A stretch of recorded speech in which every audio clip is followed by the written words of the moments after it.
Welcome everyone. This is the Living in Sydney presentation as part of our Life at Sydney webinar series. We're just going to wait a couple of minutes to let everyone, allow everyone some time to join.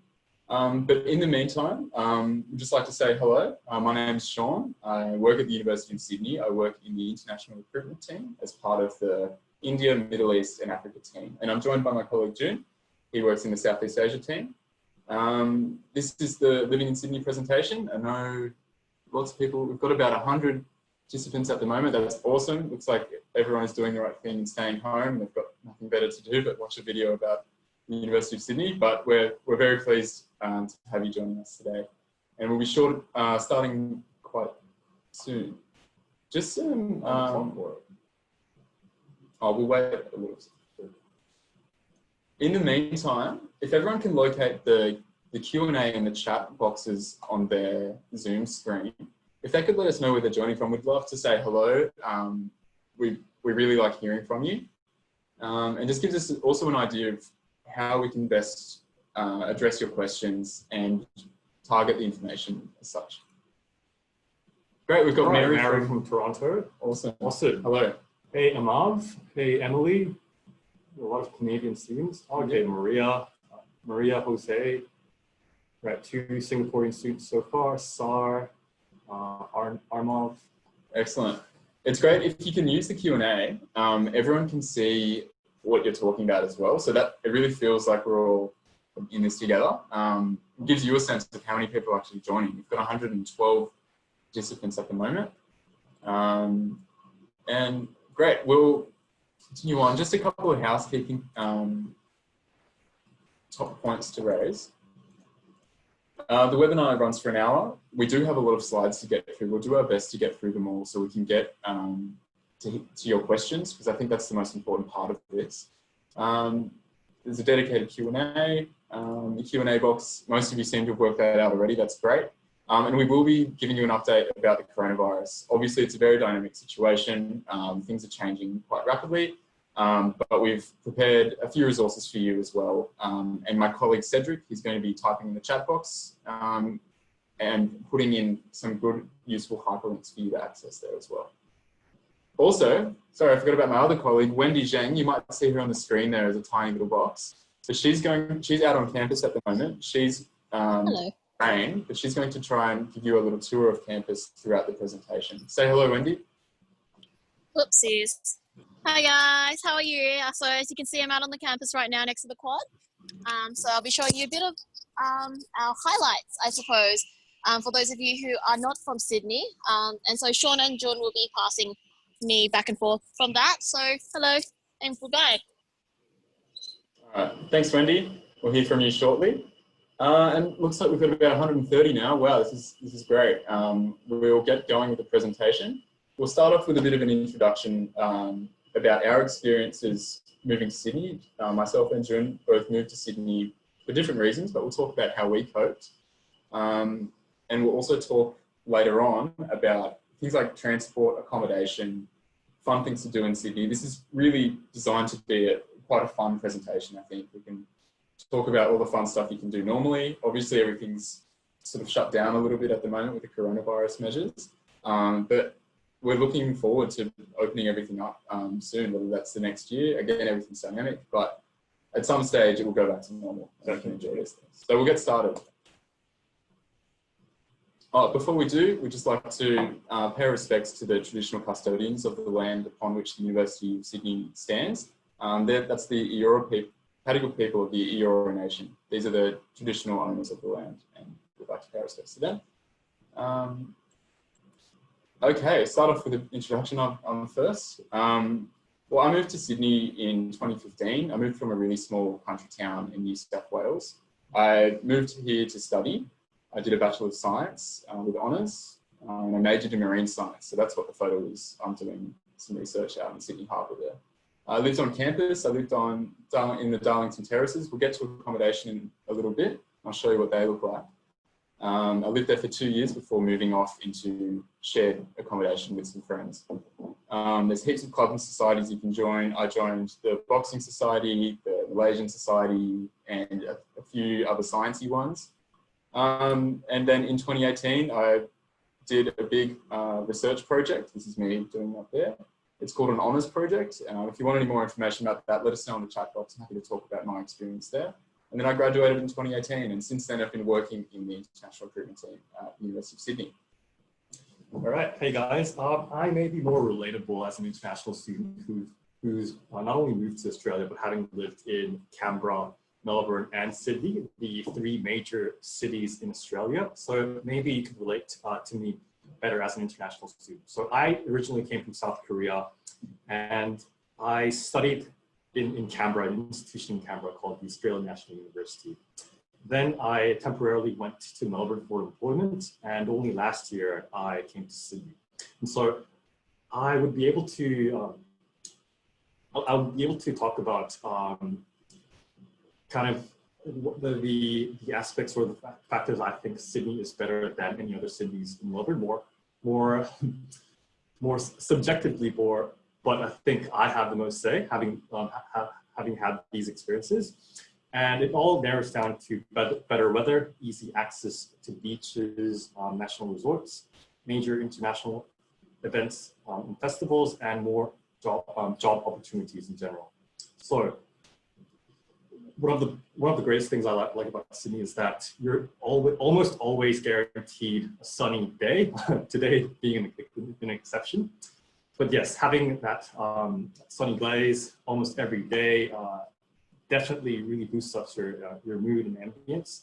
And you have easy access to just world-renowned beaches everywhere. In fact, one of the most famous beaches in Sydney, called Wendy Beach, is only a 30-minute bus ride away from our campus. And also there are lots of international events that are held only in Sydney. For example, if your favorite artist ever is going to come to Australia and hold a concert, it's most likely that it'll definitely be held in Sydney compared to other cities. And also, last but not least, just more job opportunities in general. Sydney being the most vibrant, the most economic powerhouse in Sydney. So in Australia. So these are kind of like my points of why I like Sydney. Fantastic. We're going to pass over to Wendy now as well. She's also a University of Sydney alumni. Wendy, are you there? Cool. You're muted, Wendy. Sorry, I've muted myself by accident. So as you can see, it is raining on the outside here. I am from Sydney, as Shauna said. I'm born and raised here. I also went to the University of Sydney, and now I work at the University of Sydney as well. So I basically am never leaving. For the most part, it's been an amazing experience. And I've traveled quite a lot, and I do feel like for myself especially, I don't think there's any other city in the world, whether it be London, anywhere else, that beats the multiculturalism of this city, basically. I can walk down the street and have Thai food, French food, Malaysian and Japanese food within next to each other. And it's just whatever I really want. And so I always miss that when I'm traveling. Yeah, that's one of the best things. And I was a student here as well. I did an honours like Sean, which is a research year. And those are one of the most enriching and academically challenging things you can actually do as a student at this university specifically, as well as a research hub of Australia. And now back to you. Great, thanks Wendy. Okay, so this is a campus map here. This is just showing you where Wendy is roughly. I think she's actually a bit further up in the Quadrangle here, but she's going to be walking around campus, and we'll flick back and forth so you can see her, and she can show you the campus at the moment. It is quite empty. Most people are working from home at the moment. There are a couple of people walking around, but all of our students, they're working online at the moment. And we'll talk about the coronavirus stuff a little bit later. All right, moving on. It's great to see so many of you letting us know where you're coming from in the chat box. I can see people from Hong Kong, China, Vietnam, Taiwan, the US, Korea, Louisiana, Indonesia. Awesome. Thank you so much. It's great to have you joining us. It's really exciting. We'll get into the presentation now. Right. So discover Sydney. Sydney, as you might already have known, is Australia's largest and most dynamic city. It is one of the world's friendliest cities and one of the top 10 most livable cities. And I think both Wendy and Sean has made it clear that the life itself is really youthful, vibrant, enriching, and it's one of the most multicultural cities you can find in the world. It's home to over 44,000 students from overseas, with 73% of Sydney-siders being born overseas. English, of course, is the first spoken language in Sydney.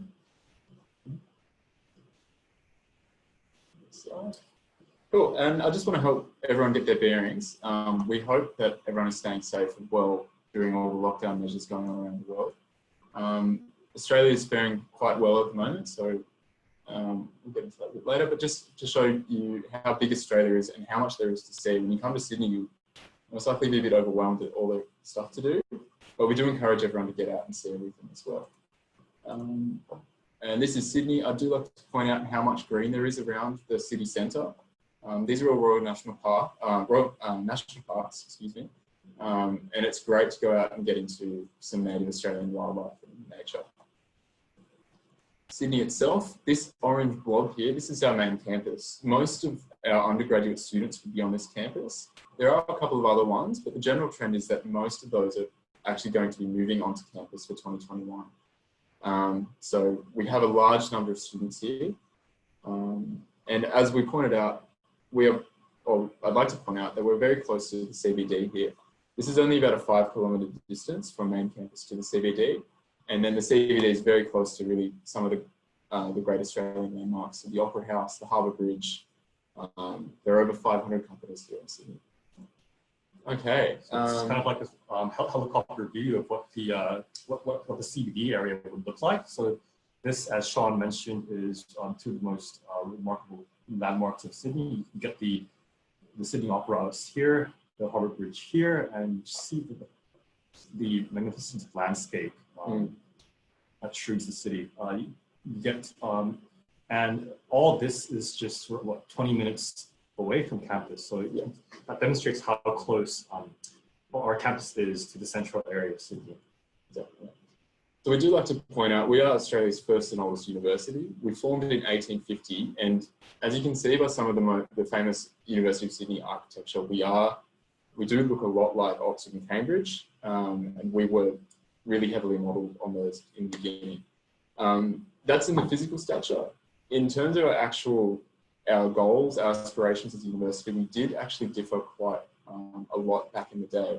In 1850, everything was quite conservative, and we were sort of at the far reaches of the British Empire in Australia. Australia federated in 1901, so we're really before our time. We were a university in Australia. From the get-go, we've been really progressive, and we've also been incredibly inclusive. One of our founders, William Charles Wentworth, got that nice quote there. He had a really terrible experience at some of the English universities because of his heritage, and he wanted to ensure that everyone, no matter what background, what faith, they were able to study in Australia and contribute to the great country that we live in. Some rankings, we're 42nd out of 22,000 universities worldwide, and they rise and fall, but we consistently rank in the top 50. Okay, we're going to switch to Wendy now as well. Wendy's walked from Victoria Park, which is this lovely big park next to campus. She's walked up to the Quadrangle. So this is one of the most famous buildings on campus, and Wendy's going to talk a little bit more about that. Yeah, so I'm in the Quadrangle at the moment, and if I just switch over here to my right, that's where our library is, and the greenest grass there ever was because it's raining right now, but it's momentarily stopped. And we just switch over here to our Great Hall. So this is the oldest building on campus, and it is the one building that everyone loves to see because it looks exactly like Hogwarts, as Sean has explained. This entire thing stretches from one end to another here. So it is quite an amazing structure. We're going to go inside and take a look for it a bit, just to see what it's like inside. And if you like a tad bit of history, the sandstone on these specific walls here were actually dragged from Botany Bay right down on that end, like over there. It was actually built also to specifically face towards the Harbour Bridge, but now obviously there's a few commercial buildings in the middle here that are blocking our view. The Harbour Bridge being having a senior engineer that was a graduate of the University of Sydney as well. So let's come inside and take a look. And so it is quite empty today because social distancing. But if you can see all of this from this angle here,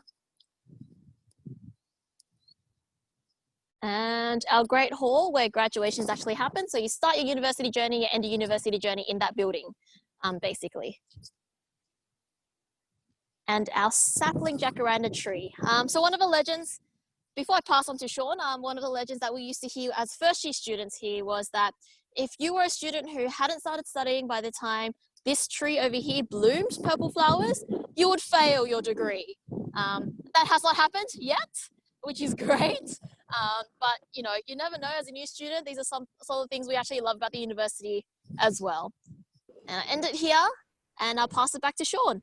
Thanks, guys. Thanks so much, Wendy. That was great. Let me just share the screen again. So I'll just show you where we are. Jun and I are, we're here. Wendy's only up the road here in the Quadrangle building. So you've got this fantastic mix of sort of modern and old buildings and architecture that you can see. And it really feels like an old prestigious university. Okay, moving on. And this is what it looked like back in the day. We were traditionally a farm. And as Sydney grew around us, eventually we filled in the farmland with nicer buildings and study areas for our students. Okay, Wendy's going to make her way over to the next stop. We're going to talk about some of the people that studied at the University of Sydney. We're really well known for producing some of the top graduates in Australia. As you can see, we've taught 7 prime ministers. 2 of the last 3 prime ministers came from the University of Sydney. And Australia does go through their prime ministers quite quickly, but we are proud of that. 23 justices of the High Court of Australia, 110 Rhodes Scholars, and we love our sport at the University of Sydney. We've produced over 140 Olympic athletes, or they've been either current students or staff or graduates of the University of Sydney. And again, owing to that progressive attitude that we carry, we're one of the first universities in the world to admit female students, and that was in 1881. So only 31 years after the University of Sydney was founded.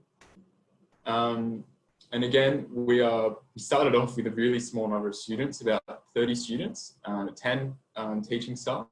We've grown so much since then. We've got over 70,000 students with us. I think we're over 12,000 staff members, academic and professional staff, and 30,000 of you guys, potentially you guys as well, international students that are studying at the University of Sydney. So we're incredibly diverse. And what's great about the number of students that are coming here, you've got a massive amount of global alumni you can connect with after you graduate. If you go anywhere in the world, chances are you'll meet people that have come to the University of Sydney, or they at least know who we are, and they know our rankings, our prestige, and what we do. Okay, how are you going, Wendy? Are you at the Graffiti Tunnel yet? I am, as you can see from here, the Graffiti Tunnel.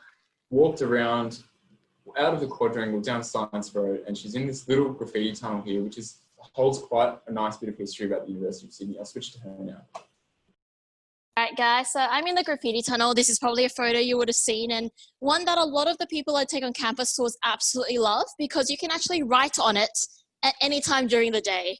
As a student, as a visitor, as a teacher, it has a rich history at the university of our political and civil involvement. It started off, as Sean and Chris tells me, that of students protesting on normal buildings against the Vietnam War. And while it's actually pretty much stayed ever since. This is probably one of the only parts of the university you can draw anything on. So this definitely was not here last week. And anytime there's a major event going on around the world, there is always a mural that pops up the next day that really commemorates the things that are going on. So this is actually a piece of history that we don't actually want to get rid of. And it's something that everyone has access to. You can feel how thick the actual walls are here because no one rubs anything off. And yeah. Fantastic. Thank you. See there. We'll go back to the presentation. We'll see you at the next stop.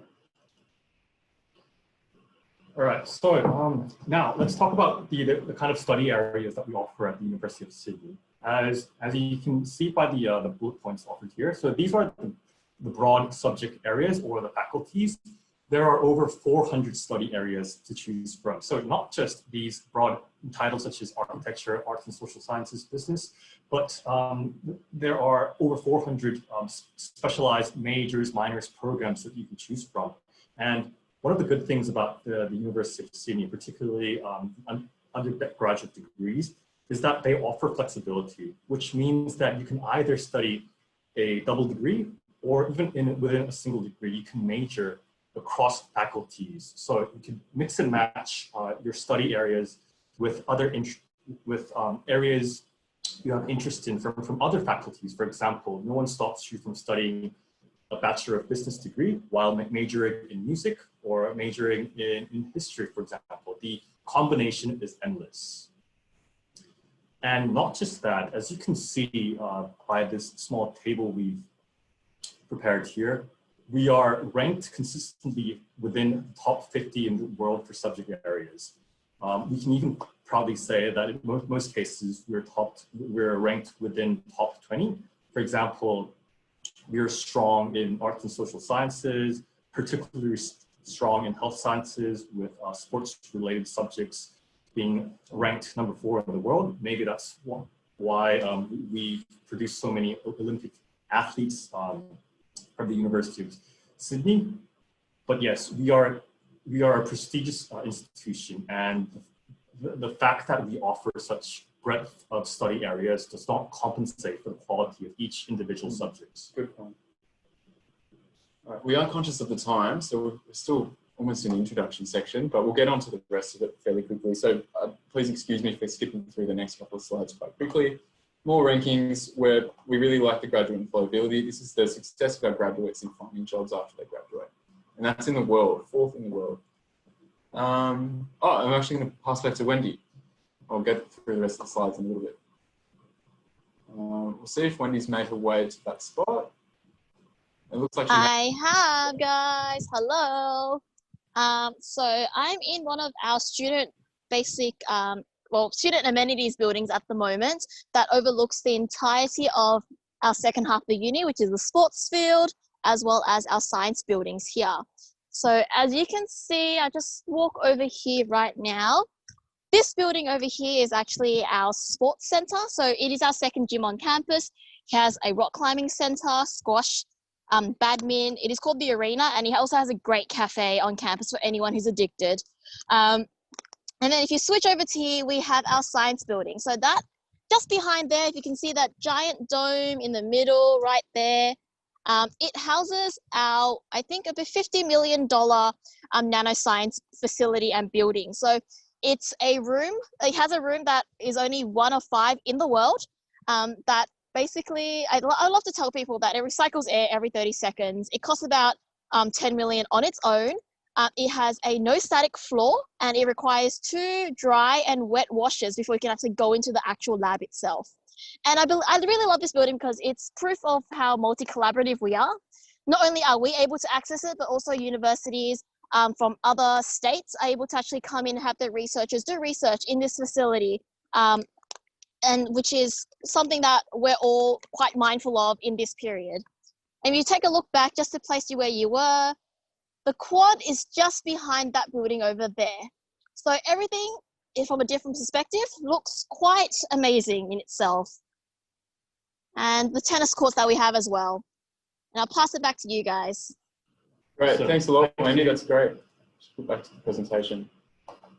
So this is where Wendy was standing, roughly there. You'll notice a lot of the sports fields. Again, big on sport, tennis, soccer, rugby, AFL. There's lots for you to try, and I'll talk about sport a little bit later. Conscious of the time, you guys, if you're from the Northern Hemisphere, this might take a little time for you to get used to. But we run on a 2-semester system. Obviously, Southern Hemisphere weather, we're currently in autumn at the moment, going into winter. 2 semesters broken up by a 6-week holiday in winter in July, and then a 3-month holiday in summer. And you can actually use these periods to do really cool stuff. You can go home and visit your family, or you can do work, internships, lots of stuff. And actually, some of the student-run clubs and societies are really designed to set up internships and put you in touch with industry for future job prospects as well.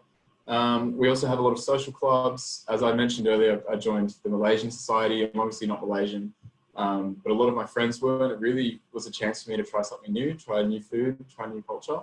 And there's over 200 student-run clubs and societies that get funding from the university to put on events. So I really recommend getting involved in that. Onto sport, I might take this one as well, just to keep it going. We're huge on rugby. We're the 8th oldest rugby club in the world. And again, we produce lots of athletes, not just from rugby, from all over as well.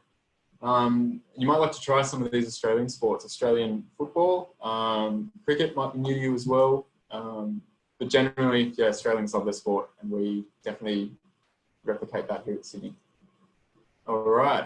It might have been a bit faster, Wendy, to get to the next spot. We'll see where she is. Are you there yet, Wendy, or should we come back to you?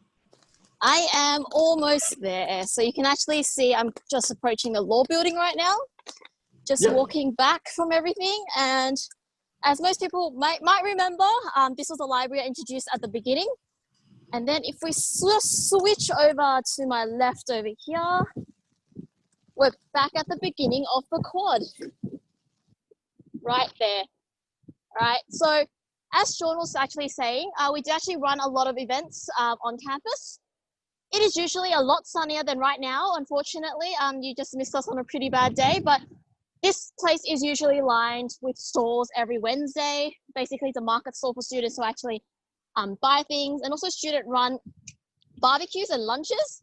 That's actually quite popular on this area as well. And during Welcome Week, which is just before semester starts, there is quite a number of stalls here waiting for students to actually join in, partake in activities, a number of things for students to actually feel more like at home and actually orientate themselves around the university. So you can see down here, the law library and the law building, as well as our anatomy building here, which is also one of our older buildings with the quad. And then I'll probably pass it down to you guys, unless you want to see me walking down Eastern Avenue. Bye. Oh, sorry, I just muted ourselves. Thanks a lot, Wendy. And then we'll go on to the next one. All right, lots of fun things to do in Sydney. Getting around is really easy. That's the next slide. But we're really close to Bondi Beach. It's a really short distance to travel.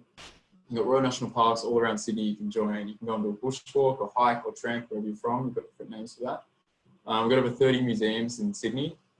So if you're into that, you can do that. And ferries in the harbour are really popular. They're really cheap.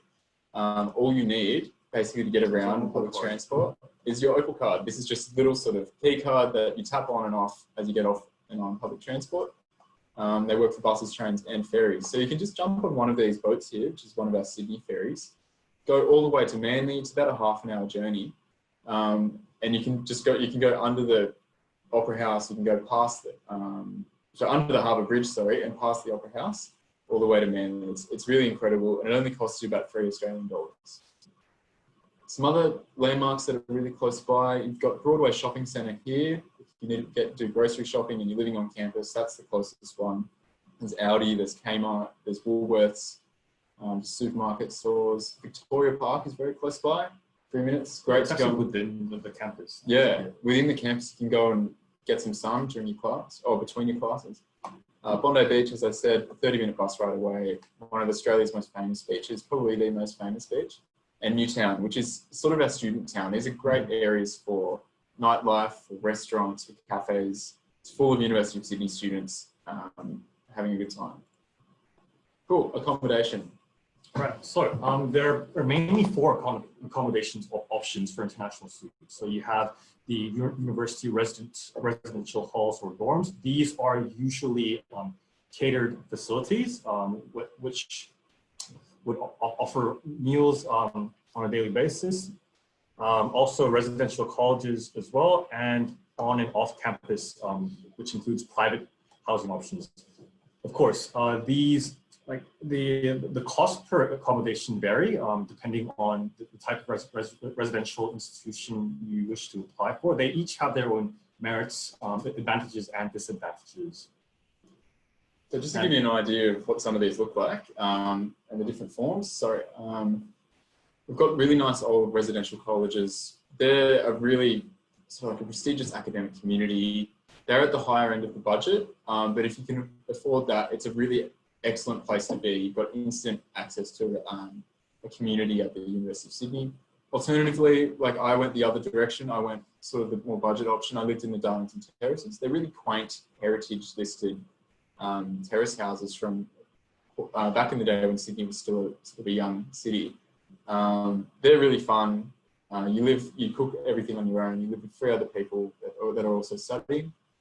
Alternatively, the Regiment building, I think that's even, yeah, that started last year. That's a great option. And you've also got these sort of independent, non-university owned residences on campus as well. Wendy's going to go there soon, I think, so you can have a look at one of those.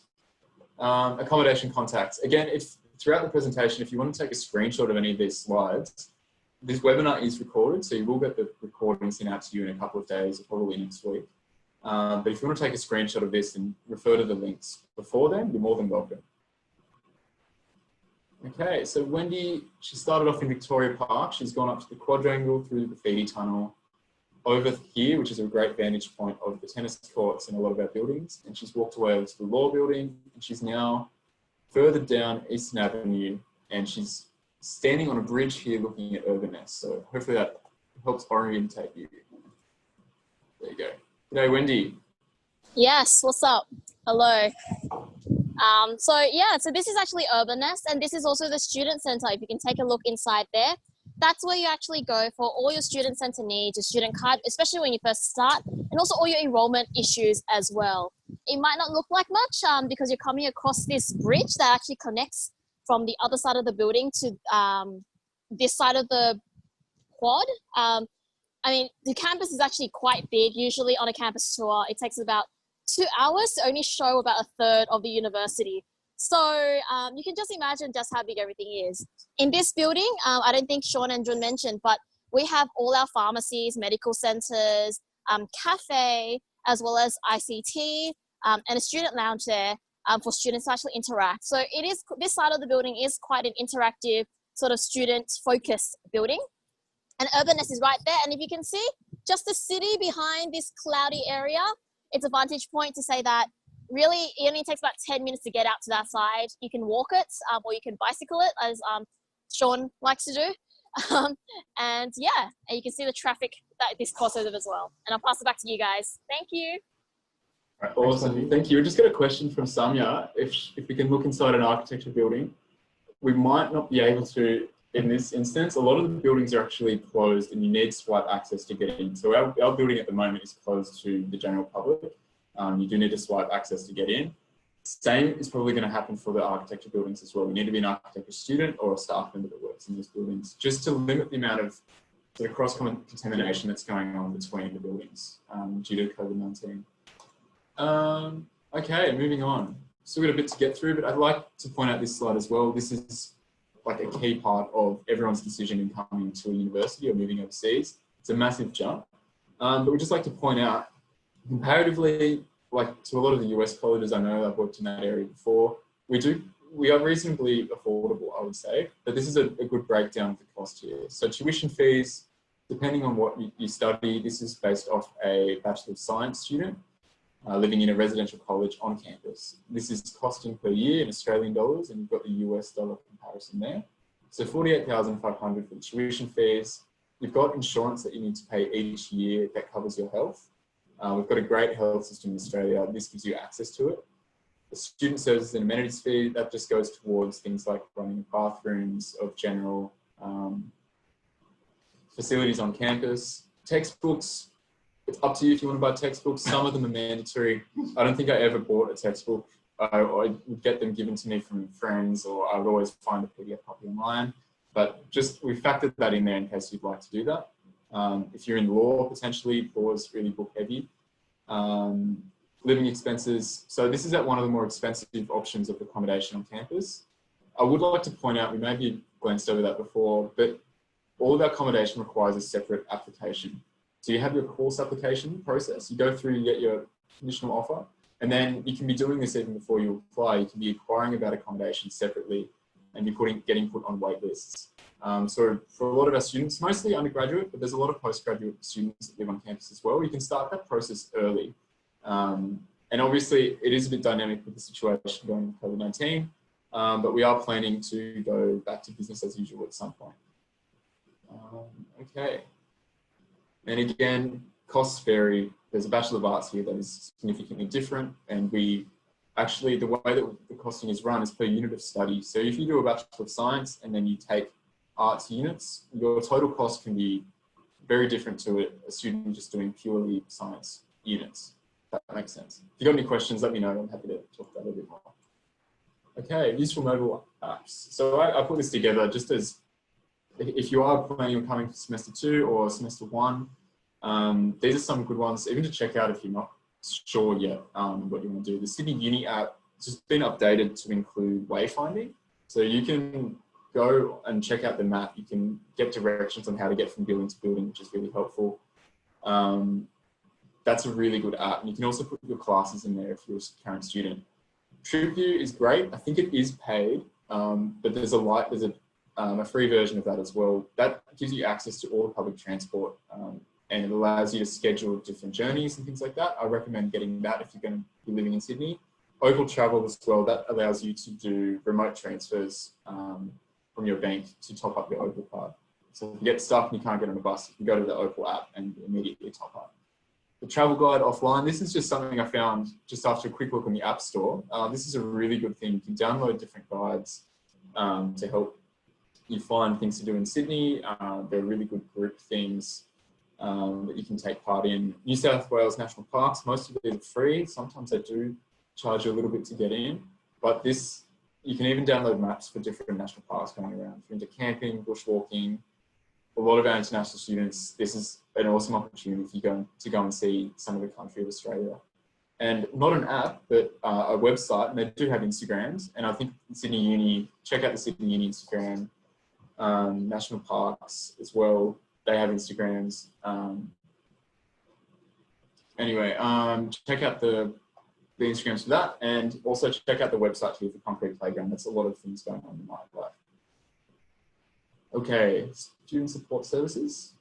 We are offering a lot of student support in this time, and this is ongoing as well. So we have the Careers Centre, we've got Childcare Information Office, counselling and psychological support, disability services, financial assistance, student accommodation service as well. That is probably most relevant to you guys, but please check out some of these as well. Other services, well, Multi-Faith Chaplaincy Centre, University Health Services, and the Learning Centre, Maths Learning Centre as well. If you're doing a STEM subject and you need a bit of math support, you can go there for some help. All right. Okay, COVID-19, would you like to talk about this? Okay. All right, so I think this is kind of like the biggest elephant in the room that we must address. The safety and well-being of our students and staff has always been our highest priority. And so we have successfully transitioned all teaching and learning for semester 1 with minimal or to even no disruption. For instance, other universities, even in Australia, has stopped teaching for 1 or 2 weeks to make that transition, whereas the University of Sydney has done so seamlessly, which means that most of our students have not compensated their teaching periods or their study period because of this this epidemic. And also, student support services, along with the slides that Sean just touched on, are contactable online for all students through this evolving situation. We do offer a lot of both financial and emotional support and well-told support available to impacted students as well. I might just add up to that. There have been always general bursaries available to Australian students studying at University of Sydney. These are now, they've been made available for all students. So you just go online. So if you're a current student of the University of Sydney experiencing financial hardship, you can go online and apply for a general bursary.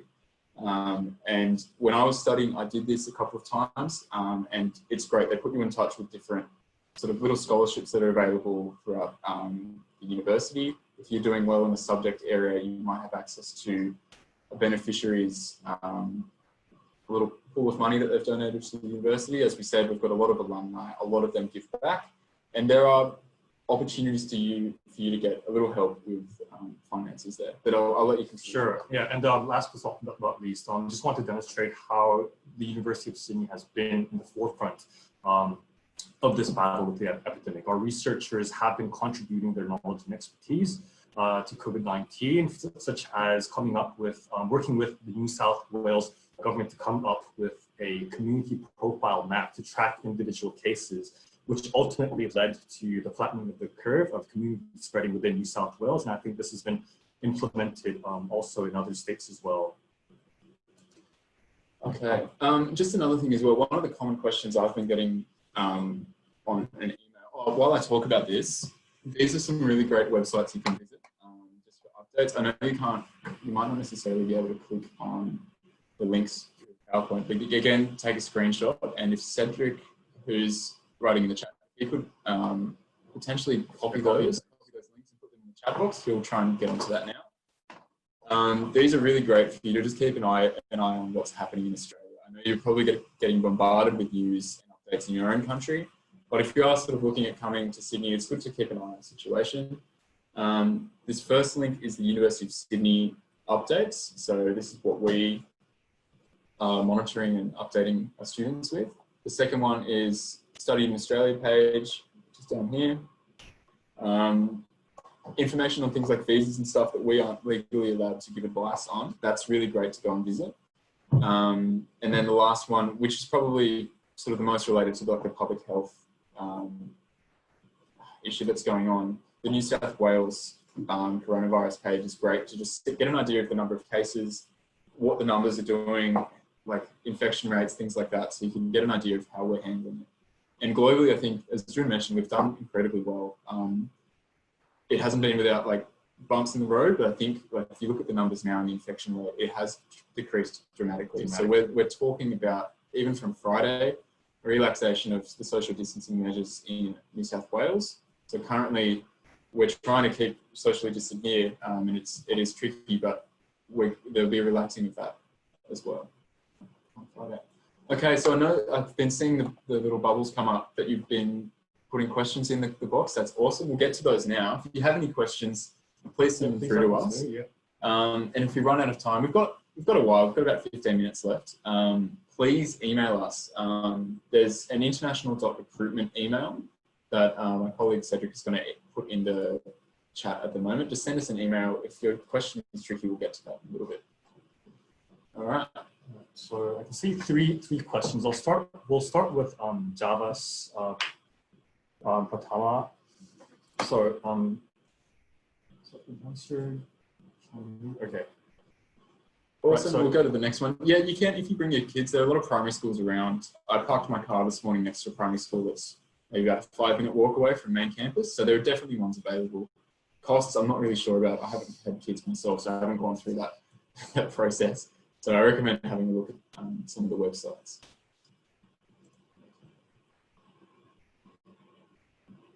All right, now it's okay, so Rebecca's question was answered. Shruti, how good are part-time working opportunities during the course? Thank you, Shruti, for asking that. You can work with your student visa. You can work up to 40 hours a fortnight. I work a 35-hour week, so that's roughly part-time. I work full-time, so you can roughly work half-time while you're studying, and that's probably all that you could manage anyway. If you are studying full-time, then it is quite onerous, and so like a part-time job is probably all that you can manage anyway. The minimum wage in Australia is roughly $18 or $19 Australian per hour, and I'm talking hospitality jobs, labouring jobs, all the jobs that I used to do in first and second year pay quite well. So you can expect almost $20 an hour, even more for the hospitality jobs there. Yeah, and I just want to jump in on that because I think maybe the reason why we've been getting these questions is primarily because you're interested if you'd be able to work as an international student, and as Sean said, it's 40 hours per fortnight or 20 hours per week, and you're not disadvantaged at all because of your international student status. And I can attest to that as an international student myself. I've been working on both either part-time or casual jobs during my university years. And this doesn't limit yourself to certain hospitality industries. You can even do internships, and you get a lot of people, a lot of international students as well who land internships because as a matter of fact, the working hour restrictions are relaxed during the break period. So that's when students take advantage of their time to work actual jobs, doing internships, etc. at companies, which works towards their resume. Great, thank you for that question. There's a question here from Arnav, and I think that would relate a lot to what you're all considering. What is the university's position on semester 2 2020, considering the COVID-19 situation? Is the semester going to be online, and will it start in July? I'll stop there and answer that one. The semester is going to start out online. We've been able to be firm in that. What happens with the government restrictions is out of our hands, so we can't really say whether at some point the classes will go back to in-person teaching. There's also a lot of issues around like immigration as well. We're waiting for answers on that, so we can't really give you a firm answer, but we can say semester 2 will start online. I think even the starting date is being considered at the moment. We're working really hard to get firm answers on that as soon as we can. Will the university consider, sorry, I'm just trying to find the questions. Okay, I'll go to the next one. For the Darlington Terraces, is the application process different? So yeah, it's interesting with the accommodation. All of the University of Sydney owned accommodation has the one application process. I think you go in and you can choose 3 preferences of where you'd like to live, and then you get sort of offers on that basis. I don't think there's an interview process for any of the University of Sydney accommodation options, but the other ones, I know that all the residential colleges have an interview process, and they might even require you to write a short essay as well. For Darlington Terraces, there wasn't an interview process, just a wait list that you go into.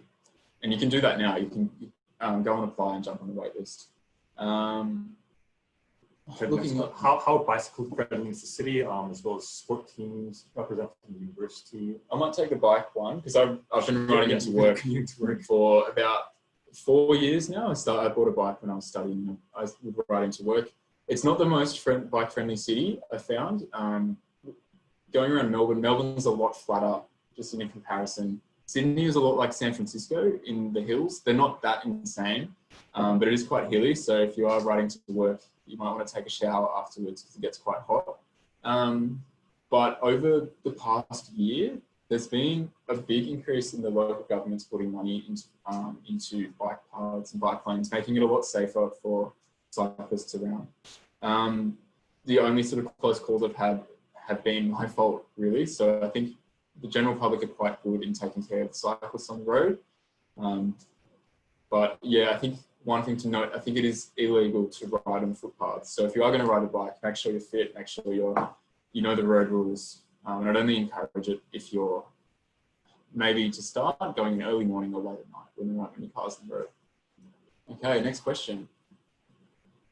Does the university help to find corporate jobs out of the campus? Right, yeah, I can touch on that. Well, it's kind of a yes and no. No, as in we don't actually land the job for you. However, there are a lot of efforts in the university trying to arrange career fairs, networking opportunities, which have been successful to the students. So there are a lot of degrees that have work experiences or internship opportunities that are embedded as part of their degrees.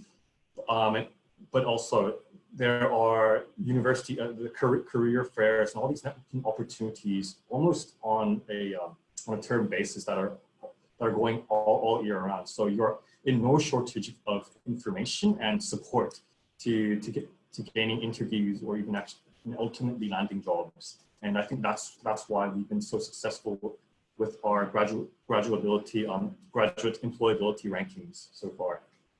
Fantastic. Got another question there. A lot of the questions are around sort of semester 2 start dates, and I know a lot of you have there have been significant delays in getting your results back from different testing centres. A lot of them have been shut down due to the coronavirus thing. You can still apply. Our admissions team are working sort of around the clock to process applications on a case-by-case basis. So if you've been affected by this, you can prove that.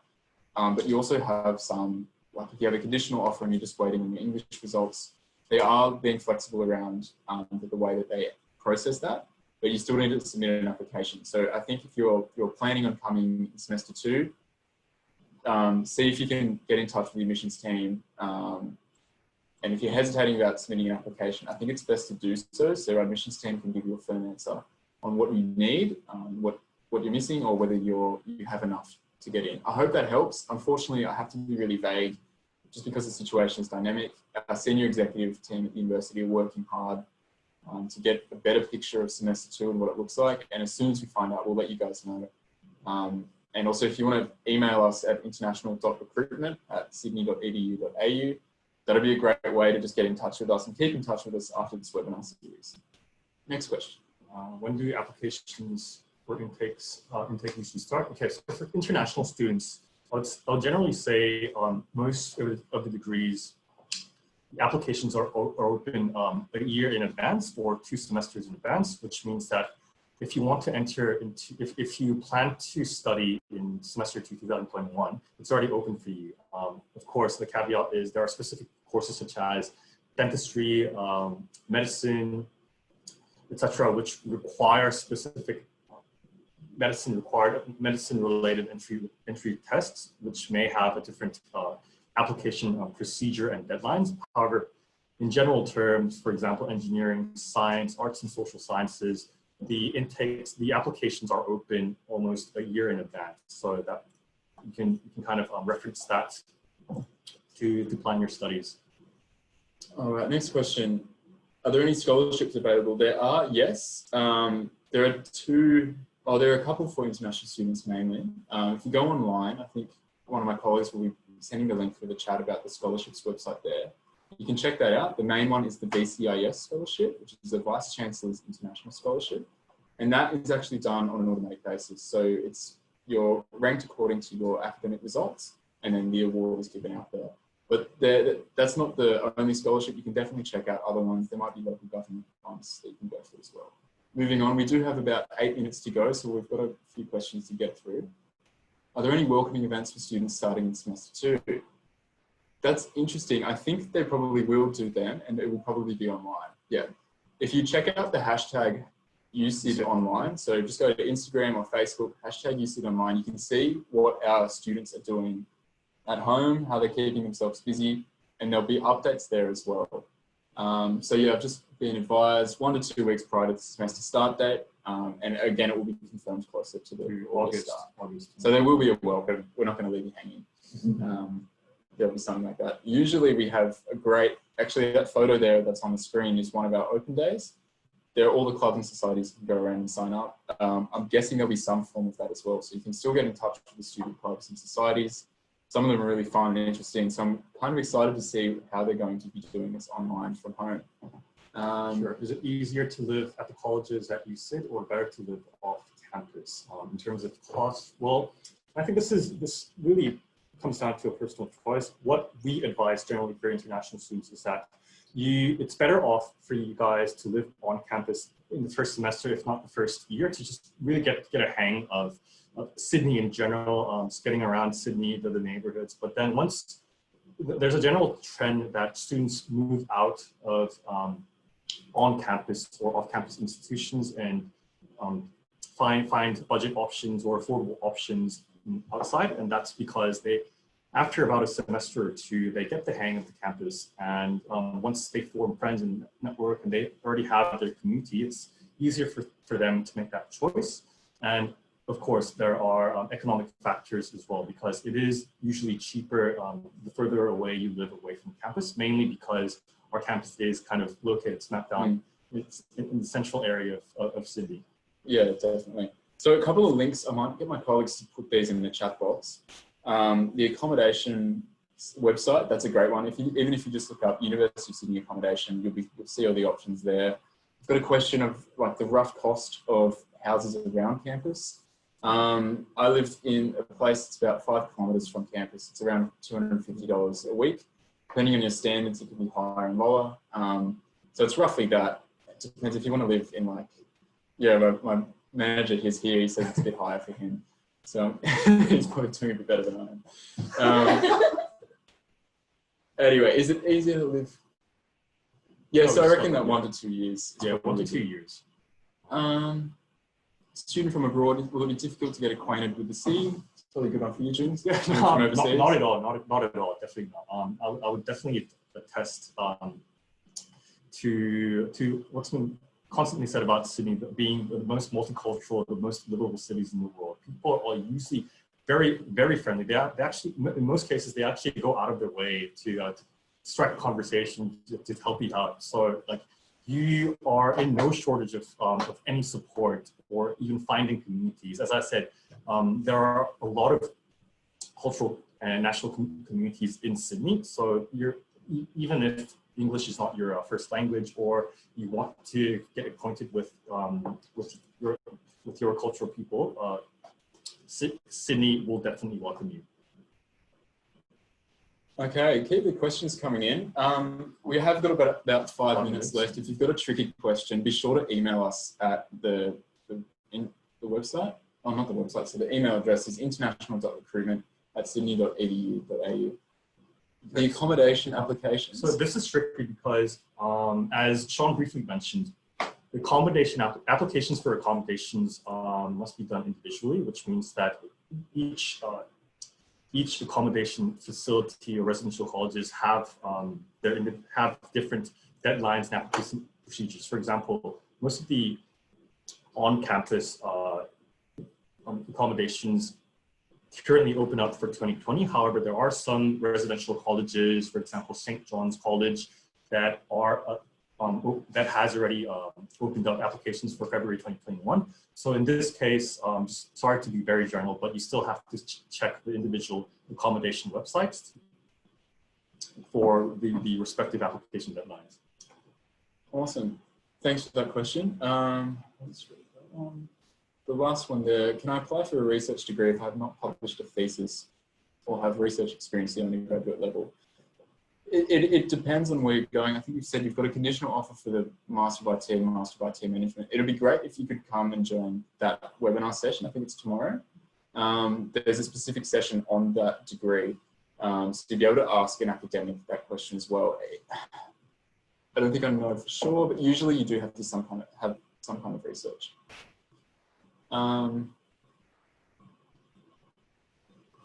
So recently, it's a question there about racial discrimination. There is support. I think I just going to mention it, maybe in news it was Melbourne, but like it happens, there is support. If you go back to that page with the student support services, you can look for support there. Also, even just in like the University of Sydney Facebook groups, you can get in touch with current students and just say like, hey, this has happened. Where can I go? What can I do? And definitely report it. Definitely let us know, even if it's through an unconventional